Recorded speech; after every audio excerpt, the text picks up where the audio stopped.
The Grand Meridian Ballroom sat in the middle of the city like a giant glass jewel box. Inside, the air was cool and smelled faintly of expensive perfume and fresh floor wax. It was the kind of place where people spoke in whispers and walked very carefully on the thick, patterned carpets. Today, the big hall was hosting the state finals for the Young Virtuosos competition. This was a huge deal. It was the kind of event where musicians from all over came to show off their skills. Some of them had been playing since they were barely tall enough to reach the piano keys. Outside the main hall, in the wide waiting area, the mood was tense but excited. Young people in shiny dresses and black suits stood in groups. Some were twisting their hands together nervously. Others were laughing loudly to hide their stress. Parents hovered nearby, adjusting collars and checking watches. Everyone knew that the judges were strict. Everyone knew that one wrong note could ruin months of practice. In the middle of all this polished perfection stood a man who looked like he had walked into the wrong building. His name was John. He was not young, probably in his late 50s. His hair was turning gray at the temples, and deep lines were carved into his forehead and around his eyes. He didn't have the smooth, confident look of the other competitors. He looked tired. He looked like someone who had spent his life working hard with his hands, not sitting in air-conditioned rooms playing music. John was wearing a suit, but it didn't quite fit right. The sleeves were just a little too short, showing his wrists. The fabric had a slight shine to it, showing that it had been worn and washed many times over the years. It was his Sunday best, the only nice outfit he owned. He held a plastic folder against his chest, protecting his sheet music as if it were made of gold. He stood near the back of the room, trying to make himself small. He felt out of place. He felt like a rock sitting in a stream of flowing water. The other competitors noticed him, of course. It was hard not to. A group of 3 young musicians stood near a marble pillar, whispering and glancing in his direction. There was a tall boy holding a violin case, a girl with a bright blue dress, and another boy in a tuxedo who looked very confident. "Is he a judge?" the girl in the blue dress asked, keeping her voice low, but not low enough. "No way," the tall boy laughed. "Look at his hands. He looks like a mechanic or something. Maybe he's here to fix the air conditioning. He's probably lost," the confident boy added with a smirk. "Maybe he thinks this is the bus station." They all giggled. It wasn't necessarily mean laughter. It was the laughter of nervous people feeling better about themselves by finding someone who didn't belong. To them, this competition was a runway for future stars. John, with his old suit and tired face, looked like a reminder of the ordinary world they were trying to rise above. John heard the laughter. He had sharp ears. He saw them looking at him. A flush of embarrassment rose up his neck, but he didn't say anything. He just tightened his grip on his plastic folder and looked down at the carpet. He knew what he looked like. He knew he didn't fit the picture of a star. But he also knew why he was there. He had a promise to keep, and a promise was more important than a few snickering teenagers. He took a deep breath and walked toward the registration table at the far end of the hall. With every step, his shoes made a soft, squeaking sound on the marble floor. It felt like a drumbeat, announcing his arrival. The line of people in front of him moved slowly. Mothers were giving last-minute advice to their children. "Remember to smile," one mother said. "Don't rush the tempo," said another, when it was finally John's turn. The woman behind the table didn't look up at first. She was busy typing on a laptop. "Name and instrument?" she asked briskly, without making eye contact. "John," he said softly. "Piano." The woman stopped typing. She looked up. Her eyes went from his face to his old suit and down to his rough hands. She raised an eyebrow. It was a tiny movement, but it spoke volumes. It was a look of confusion and doubt. "John, what?" she asked, looking for a last name. "Just John," he replied, feeling the eyes of the people behind him burning into his back. "I registered by mail last month." The woman clicked her mouse a few times, scanning the list. Finally, she frowned. "Oh, yes. Here you are. I thought it might be a mistake." "It's not a mistake," John said. His voice was calm but firm. She handed him a numbered sticker to pin to his jacket. It was number 42. "Good luck," she said, but her tone was flat. She clearly didn't think he had a chance. She had already moved her attention to the next person in line, a young girl holding a flute. John took the sticker and pinned it carefully over his heart. He turned away from the table and walked toward a row of empty chairs. He sat down heavily. The seat was plush and comfortable, a stark contrast to the hard benches he was used to. He placed his music folder on his lap. Around him, the conversation started up again. The group by the pillar was still talking, but they had moved on to a different topic. John looked at the large double doors that led to the main auditorium. They were closed now, but he could hear the faint sound of a trumpet warming up inside. The sound was sharp and clear, played by someone with obvious talent. John looked at his own hands. They were big hands. The knuckles were swollen from years of work. His fingers were short and thick, not the long, spider-like fingers of a professional pianist. Some people had told him his whole life that his hands were made for holding tools, not for tickling the ivory keys. You should just stick to your day job. John, his boss had told him last week when John asked for the afternoon off to come here, music is for dreamers. You're a doer. But John knew something they didn't. He knew that music wasn't just about how fast your fingers could move. It wasn't about how expensive your suit was or how many lessons you had as a kid. To John, music was a language. It was the only way he knew how to say the things that were stuck inside him. He opened his plastic folder and looked at the sheets of paper inside. The notes were black dots on a white page, stark and clear. It was Clair de Lune, a piece by Debussy. It was a beautiful, haunting song that sounded like moonlight reflecting on water. It was a song that could make you feel peaceful and sad at the same time. He remembered the first time he heard it. It was playing on a crackly radio in the kitchen of his childhood home. His mother was there, humming along while she stirred a pot of soup. She didn't know much about classical music. She just liked how it sounded. That song is like a prayer, Johnny, she had told him, wiping her hands on her apron. It sounds like heaven sighing. That memory was the reason John was sitting in this fancy ballroom. His mother had passed away 2 years ago. It had been a long, slow illness that took her energy and her spark. Before she got too sick to speak, John had promised her something. He was just a simple man who worked in a warehouse. He didn't have a degree in music. He had never taken a real lesson in his life.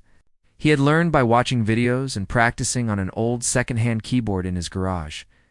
He had promised her that one day he would learn to play Clair de Lune properly. Not just mess around with it, but really play it. And he would play it in a beautiful place, a place where people actually listened to music. "It might take me a while, Mom," he had whispered to her in the quiet hospital room. She had squeezed his hand weakly and smiled. She knew he was a man who kept his word. John closed his eyes and blocked out the noise of the crowd. He didn't see the fancy chandeliers or the arrogant teenagers. He didn't feel the embarrassment of his ill-fitting suit. He just thought about the song. He thought about the moonlight and the smell of soup in a small kitchen. He thought about keeping a promise to the only person who ever truly believed in him. A voice over the speaker system interrupted his thoughts. "Number 35, please report to the tuning room." Number 35. John opened his eyes. His turn was getting closer. His heart started to beat a little faster, thumping against his ribs like a trapped bird. He felt a wave of nausea, but he pushed it down. He stood up and walked toward the hallway that led to the practice rooms. As he walked, the giggling from the group by the pillars started up again. He didn't turn his head. He walked straight ahead. He wasn't here to win a prize. He wasn't here to impress the judges with their clipboards and their stern faces. He was here to play. And that was exactly what he was going to do. The long hallway leading away from the main ballroom was quieter, but the tension still hung in the air like thick smoke. This was the corridor leading to the practice rooms. The place where competitors went to warm up their fingers and calm their nerves before stepping into the spotlight. The walls here were painted a soft, calming beige, and the floor was covered in a softer, gray carpet that swallowed the sound of footsteps. John walked slowly, carrying his plastic folder. His number, pinned to his chest, felt like a heavy weight. When he reached the assigned practice room, he noticed the door was slightly ajar. He pushed it open and stepped inside. The room was large, with windows overlooking the street below, but right now, the blinds were drawn. It was meant to be a place of focus, but instead, it was a scene of confusion. In the center of the room, where a majestic grand piano usually sat, there was nothing but a rectangular, empty space marked by dust and the carpet. A man in a blue uniform was standing there, looking at his clipboard and scratching his head. "Where is the instrument?" a sharp voice demanded. It was the tall boy with the violin from the hallway. He was standing near the window with his friends, looking very annoyed. The maintenance man looked up, looking flustered. "There's been a mix-up, folks," he said, wiping sweat from his forehead. "The truck had a breakdown. The 9-foot Steinway isn't here yet. We won't have it for at least an hour." An hour? That was a disaster. The competition was running on a tight schedule. People started to protest. The girl in the blue dress put her hands on her hips. "How am I supposed to warm up my vibrato without a piano accompaniment? This is ridiculous." John stood near the entrance listening. He wasn't upset. In fact, he felt a small sense of relief. He wasn't used to playing on big, perfect concert pianos anyway. They always felt too sensitive, too responsive. He was used to something with a bit more grit. "Well, we have to make do," the maintenance man said. He walked over to the far corner of the room, behind a stack of folding chairs. "We have this one. It's old, but it holds a tune." Mostly, he dragged out a piano that had been hiding in the shadows. It wasn't a grand piano. It wasn't even a very nice upright. It was a plain, brown, upright piano that looked like it had survived a garage sale or two. The wood was scratched, and the finish had faded in patches, turning an ugly yellowish brown.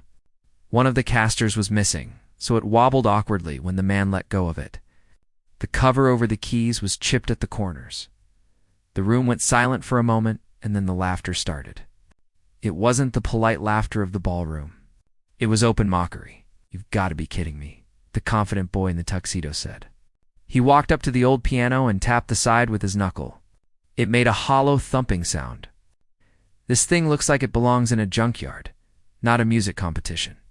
"My grandmother has a better organ than this in her basement," the girl added, scrunching up her nose. "I'm not touching those keys. Who knows what kind of germs are on them?" They moved away from the old piano, gathering near the door as if the instrument might be contagious. They pulled out their phones to check the time, complaining loudly to each other about the unfairness of it all. The mood in the room turned toxic. Everyone was stressed, and the broken promise of a nice piano was the perfect excuse to vent. John, however, found himself walking toward the corner. He looked at the old, battered instrument. It looked lonely sitting there in the spotlight of the practice room. It reminded him of the piano he had bought for $20 at a thrift store years ago. It had taken him 3 months to fix the sticky keys, and another 6 months to tune it by ear using a YouTube tutorial. He sat down on the bench. It was hard and uncomfortable, covered in black vinyl that was cracked in the middle. When he sat, the bench let out a loud, embarrassing squeak that echoed through the room. The laughing stopped for a second as the violin boy looked over. "Okay, Grandpa," the boy called out. "If you play that, the walls might crumble down." His friends snickered. John didn't turn around. He didn't have the energy to be angry. He just placed his plastic folder on the music rack. The rack was slightly bent, so the folder leaned at a funny angle. He adjusted it carefully. He rested his hands on the keys. They felt familiar. The ivory was yellowed and chipped, and the keys were slightly uneven, but to John, they felt like home. He took a breath and pressed down a middle C. The sound that came out was not perfect. It had a slight buzz, a metallic twang that suggested a hammer was loose somewhere inside, but it had a character. It was a warm, woody sound that didn't ring out like a bell, but hummed like a quiet conversation. John played a simple scale, running his fingers up the keys and then back down. His fingers were stiff at first, the joints aching slightly from the cold air and his own nervousness. As he moved to the 3rd octave, a key stuck. It didn't make a sound. John paused, pressed it again harder, and a sharp ping finally rang out. The sound made the girl in the blue dress wince. She covered her ears. "Ugh, that sounds terrible," she said to her friends. How can anyone play on that? It's impossible. It's probably just tone deaf anyway, the violin boy whispered loudly. Look at him. He probably thinks he's doing us a favor. John heard every word. Their laughter bounced off the walls and stung his pride. He knew he wasn't one of them. He knew he didn't have the expensive training or the fancy background, but he also knew something they didn't. He knew that music wasn't just about the sound. It was about the feeling. He closed his eyes for a moment. He blocked out the snickering teenagers. He blocked out the wobbly leg of the piano and the chipped paint. He thought about his mother. He thought about the way she used to tap her foot to the radio. He thought about how she never cared if the radio was static or if the singer was a little off-key. She only cared about the song John started to play. He didn't play the big, difficult piece yet. He just played a simple melody, a folk song he remembered from his childhood. He played it softly, letting the notes linger in the air. Because the piano was old, he had to be gentle. He couldn't bang on the keys, or the buzzing sound would get too loud. He had to coax the music out of it. He had to listen to the instrument and work with it, not against it. He pressed the keys with a firm but tender touch, trying to find the sweet spot where the tone was pure. As the melody floated through the room, something strange happened. The teenagers stopped talking. They didn't stop out of respect, but out of curiosity. They were expecting bad music. They were expecting noise and banging. What they heard was something else. It wasn't technically flawless. The timing was a little relaxed, and the buzzing note was still there in the background. But there was a sadness to the melody that made them pause. It sounded real. It didn't sound like a robot playing a test piece. It sounded like a man telling a story without using any words. The violin boy lowered his phone. He looked at John's back, watching the way his shoulders moved. He saw the rough texture of John's jacket and the way his big, calloused hands moved across the yellowed keys with surprising gentleness. The girl in the blue dress stopped complaining. She found herself listening to the melody. It was a tune she didn't know, but it made her feel strange. It made her think of old photographs and rainy afternoons, even though she had always hated the rain. It made her feel small. John didn't notice their reaction. He was lost in the music. He was remembering the feeling of the promise he made. He was thinking about how much he missed his mother's voice. He put all that longing into the song. He played the old beat-up piano like it was the most expensive instrument in the world. He treated every chipped key with respect. He finished the folk song and let the last note fade away into silence. The buzzing of the piano stopped, and the room became perfectly still. John opened his eyes and looked at his hands. He took a deep breath and flexed his fingers. He was ready. The nerves were still there, twisting in his stomach, but the fear was gone. He knew what he had to do. Behind him, the silence stretched on. The teenagers looked at each other. The arrogance had drained out of their faces, replaced by a confused look. They didn't understand what they had just heard, and they didn't know what to say. For the first time all day, they had nothing to laugh about. John stood up slowly, the bench squeaking again as he shifted his weight. He picked up his plastic folder and turned toward the door. He didn't look at the young musicians. He just adjusted his suit jacket and walked out into the hallway, heading toward the stage where his life was about to change. The walk from the practice room to the main stage felt longer than any walk John had ever taken in his life. The carpet in the hallway seemed to thicken under his shoes, trying to hold him back, to slow him down. His heart was beating so hard he could feel it thumping against his ribs, like a bird trapped in a cage that was too small. He gripped his plastic folder until his knuckles turned white. It was the only thing keeping his hands from shaking uncontrollably as he walked. The sounds of the competition faded behind him. The teenagers were still in the practice room, likely talking about him or about their own scores, but he didn't care anymore. He had left that world behind. Now, it was just him in the long corridor stretching out ahead. The air grew cooler as he approached the backstage area. The lights here were dimmer, casting long shadows against the gray concrete walls. Road crew members in black headsets hurried past, carrying cables and microphones. They looked busy and important, rushing to make sure everything was perfect for the next performer. None of them looked at John. To them, he was invisible. He was just another person in a suit trying to get somewhere. He found a line of chairs set up for the contestants who were on deck. He sat down on the very end. Next to him sat a young girl, probably no older than 14.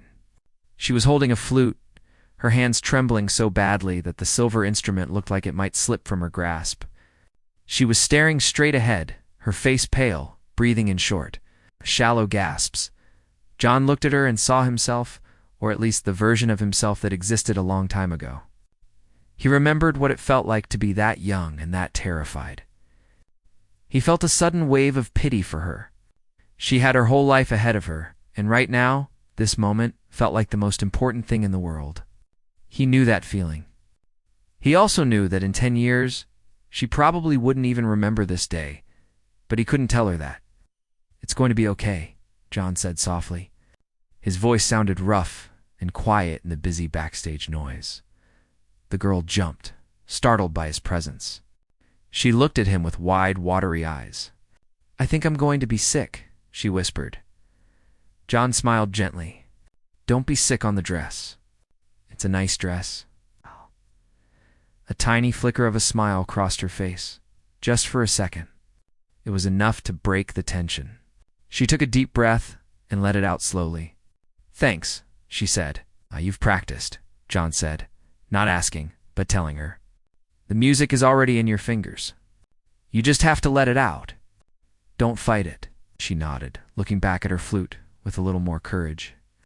John felt a small warmth in his chest.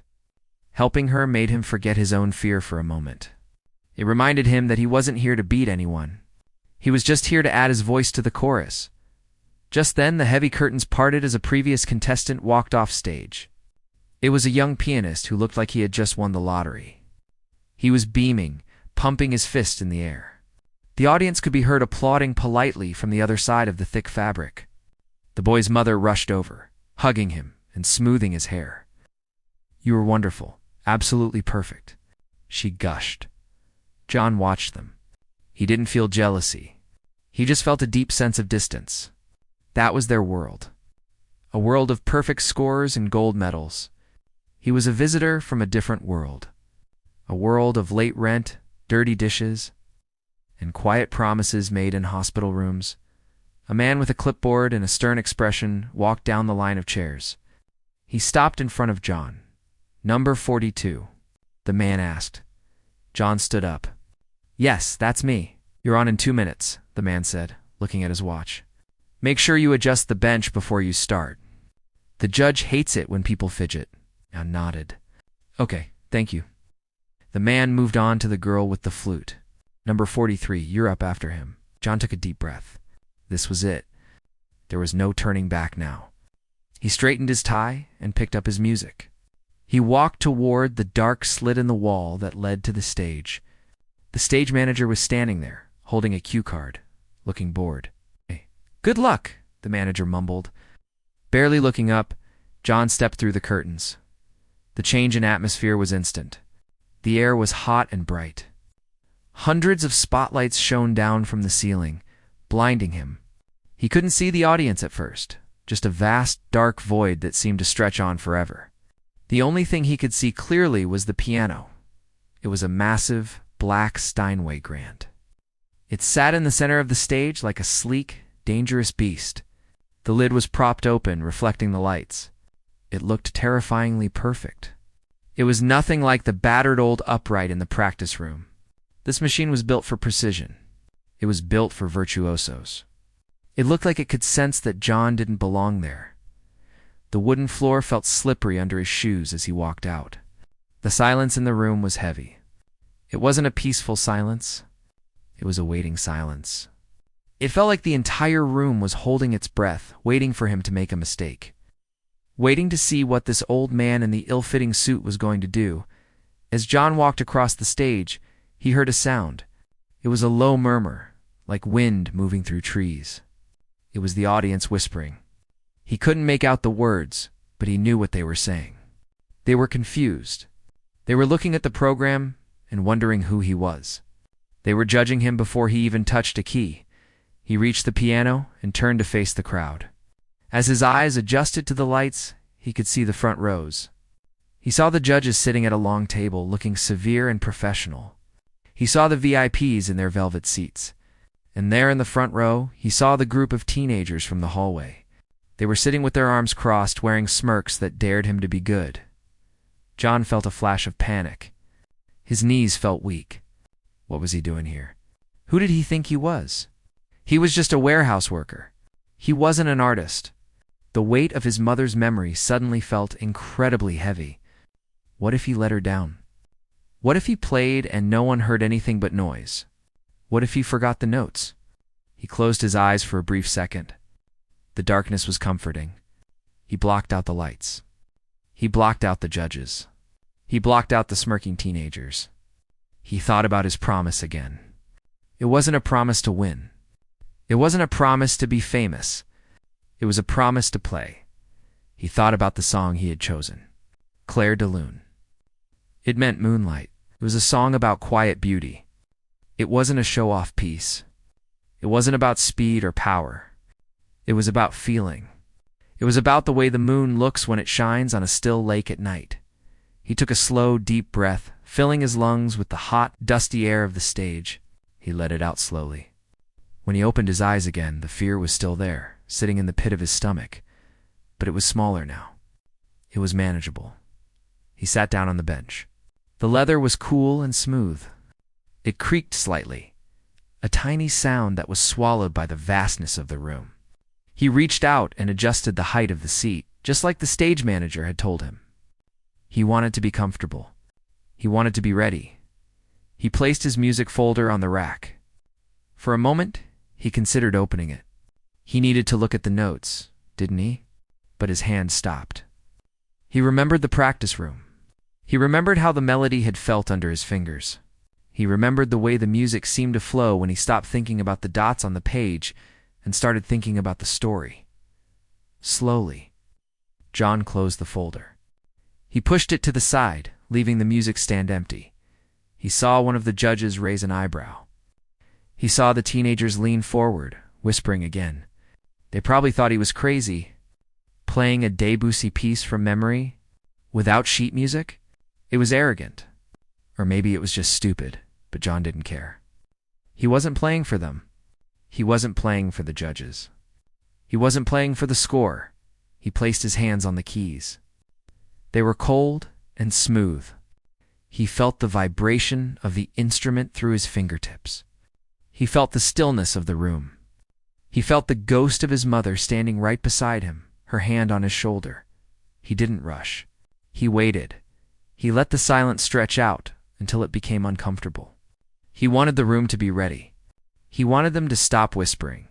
He wanted them to really listen, and then his hands began to move. The first sound that came from the piano was not a loud bang or a fast run. It was soft, like a whisper. It was a single high note that hung in the air like dust motes floating in a sunbeam. The sound was so gentle that people in the back rows of the grand ballroom leaned forward in their seats. Thinking they had missed something, they stopped shifting in their chairs. They stopped coughing. The rustle of programs stopped completely. The room seemed to hold its breath. John did not rush. He let that first note fade away into silence until it was completely gone. Then, his right hand reached out to play the next few notes. The melody began to unfold. It was slow and sad, rolling like waves against a shore. It was Clair de Lune, but it didn't sound like the version people usually heard in fancy concerts. It wasn't polished or showy. It sounded raw. Because he was playing from his heart and not just from his head, John did not keep a perfect robotic time. He slowed down on the beautiful parts and let the music linger, as if he was trying to hold on to a memory before it slipped away. When the music became heavier, he played louder, but not in an aggressive way.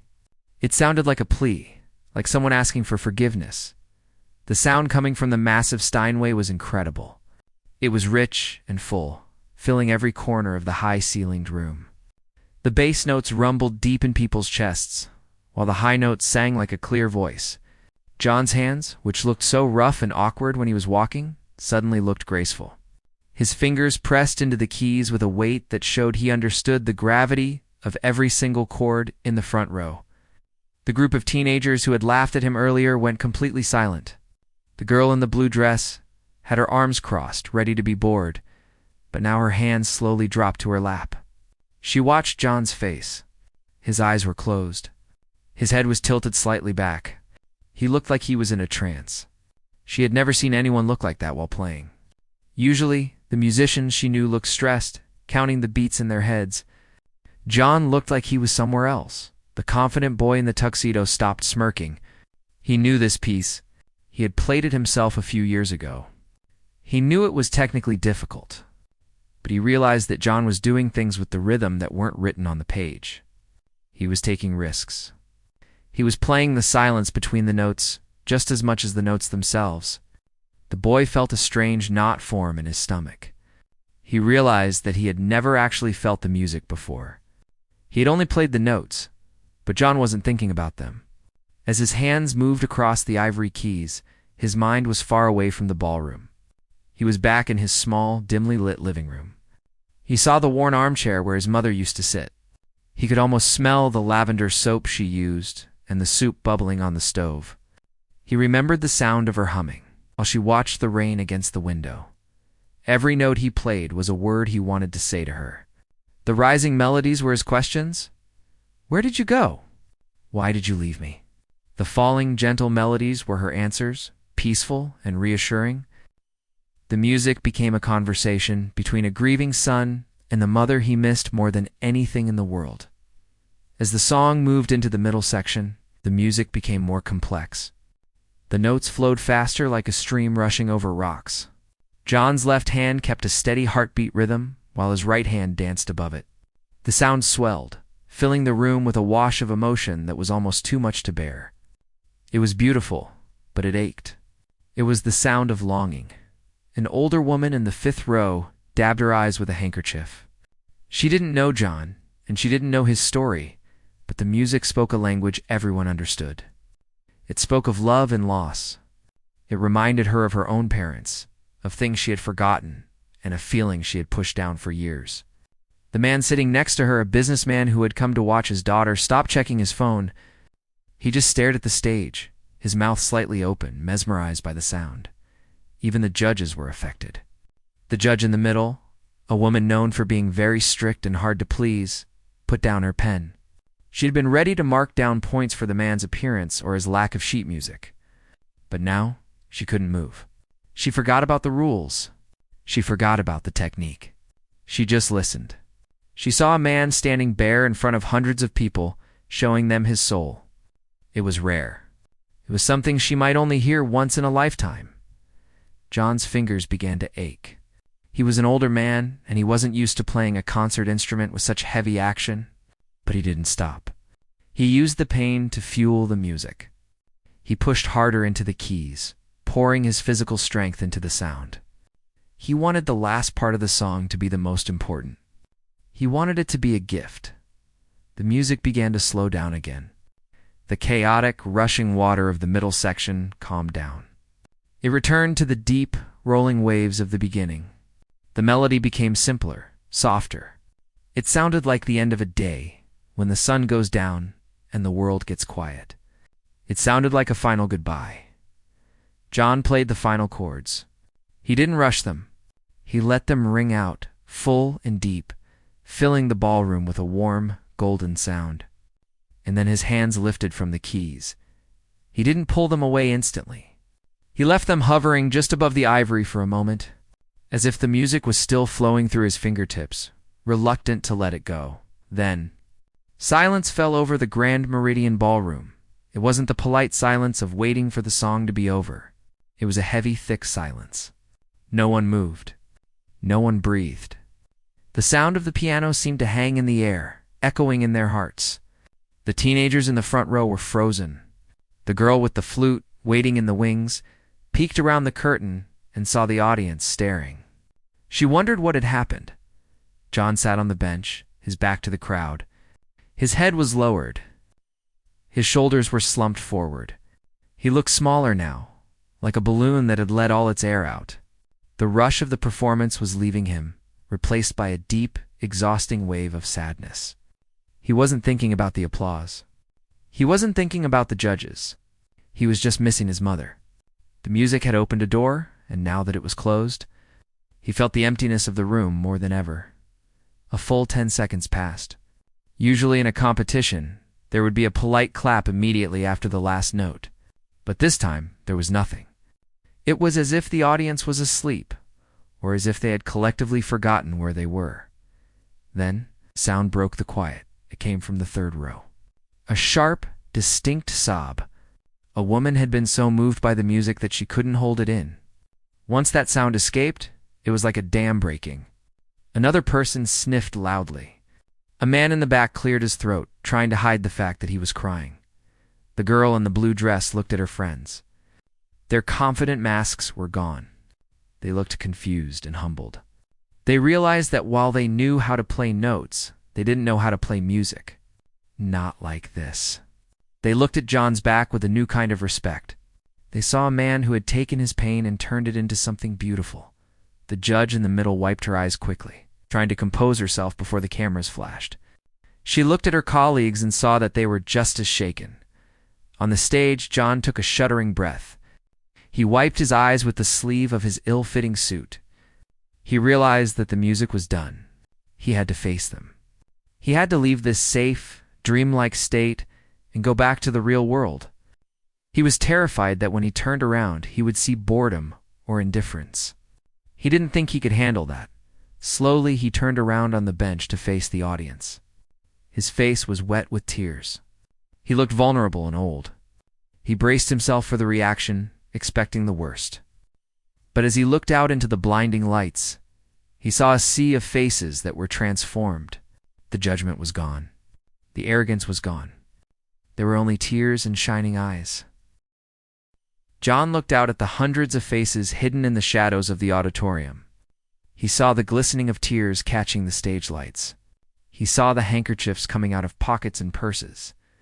He saw the judges, usually so stiff and unreadable, looking at him with soft, open expressions. The silence that had followed his music was not the silence of boredom. It was the silence of a deeply shared experience. It was the sound of 1,000 hearts beating in the same rhythm. For a moment, he didn't know what to do. He felt exposed, like he had taken off his skin and shown his bones to the world. He expected them to laugh. He expected them to boo. He expected them to tell him to get off the stage. But nobody moved. They just watched him, as if they were afraid that any sudden noise would break the magic spell that the music had woven over the room. Slowly, shakily, John stood up. His legs felt weak, like they might buckle underneath him.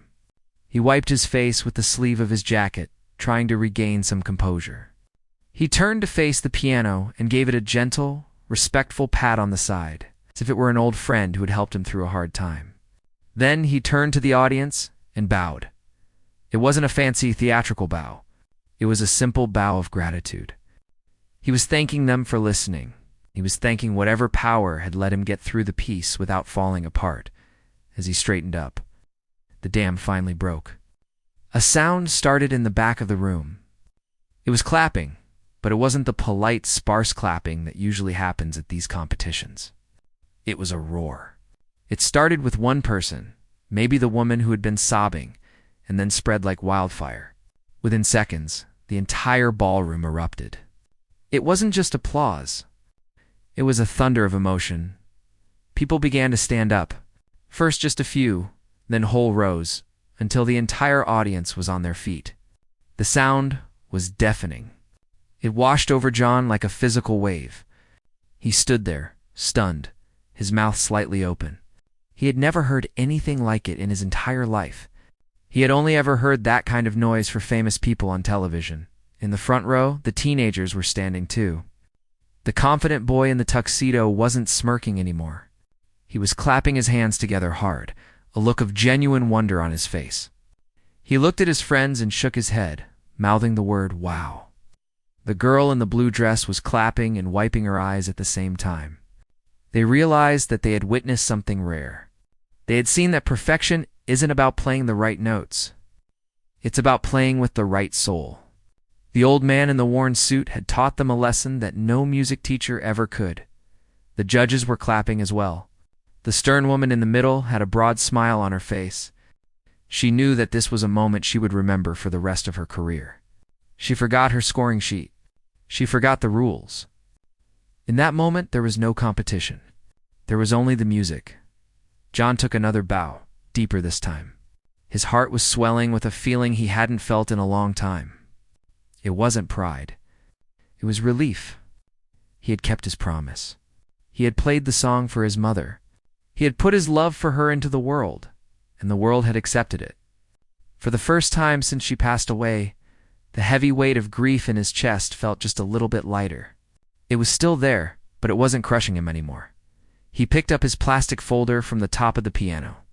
It looked so small and ordinary sitting there next to the majestic black instrument. He held it against his chest like a shield and turned to walk off the stage.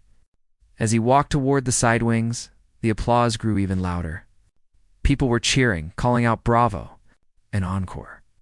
A man in a headset met him just off stage. It was the stage manager who had looked so bored earlier. Now his eyes were wide. He grabbed John's arm gently. "That was incredible," he said, his voice shaking. "Just incredible. Do you want to go back out? They want an encore."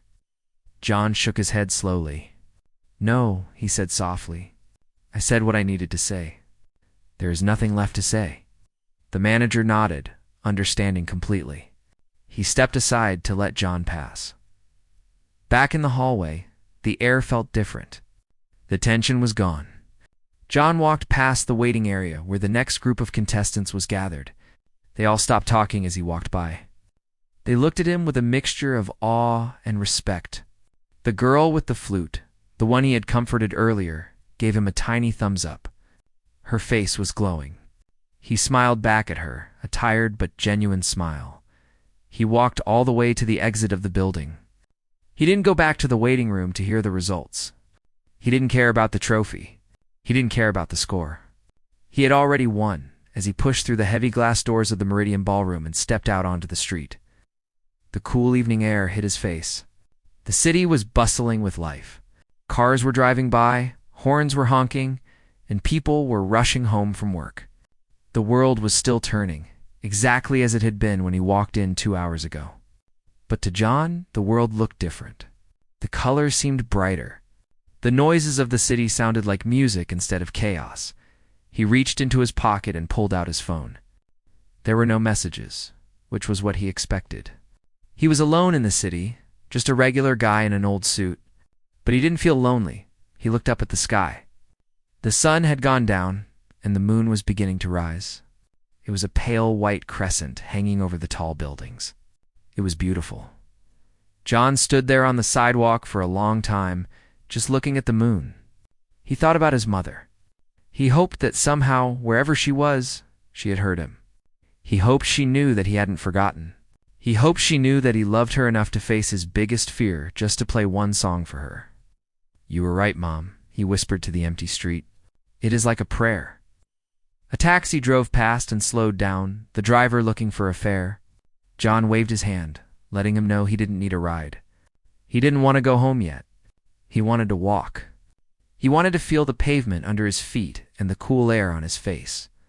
He shoved his hands into his pockets and started walking down the street, whistling a quiet off-key melody. It was Clair de Lune. He was whistling it simply, without the fancy runs or the deep chords. He was whistling it just the way she used to hum it. The Grand Meridian Ballroom was behind him now. The judges, the competition, the teenagers in the expensive clothes, they were all in the past. What remained was the music, and as he walked away, John felt lighter than he had in years. He knew that tomorrow he would have to go back to the warehouse. He knew he would have to pay bills and fix the sink. But he also knew that he had something inside him that no one could ever take away. He had a song, and he had finally set it free.